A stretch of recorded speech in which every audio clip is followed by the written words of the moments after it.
There's a lot of talk about CNS training. And so, what I would like some people to think about is instead of thinking about CNS training, think about how our training impacts our CNS. And so, to do that, we have to understand what CNS even is. So, central nervous system. We're talking about the brain and the spine and how it relates to the body in regard to essentially communication. So if we are doing high demand work all the time and our body becomes overloaded and fatigued, our central nervous system, our brain and our spine struggles to communicate with the rest of our body, so to our muscles. And so if our limbs, our muscles are out of communication with our brain and our spine, then we're going to be in trouble. So, one, we have to always be considering how recovery and programming is being implemented within the context of the day, the week, the month, the year. And then we also have to understand, we don't always need to go 100% or even 95 plus. We can train at a high quality without overdoing it.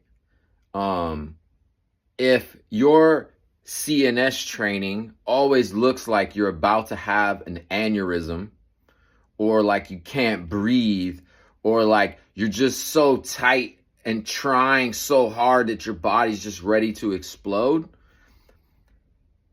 that's not beneficial in the long term or in the short term. And we see this a lot with athletes and with strength coaches and within norms to achieve like 1 rep maxes or like a 10-yard fly time or 10-meter fly time. You have this really like intense, stiff, rigid movement that might achieve something in the short term. Like maybe you run a little bit faster, 0.01 faster, got a PR, or I lifted an extra 5 pounds. But what do you sacrifice in that minimal temporary gain? Are you able to perform the next day or the day after? Or do you start to develop some chronic pain and inflammation? And then do you get injured down the road because of that activity? And so I think with a lot of training, this is a missing piece of the puzzle in track and field, in football, basketball, generically athletics and strength and conditioning.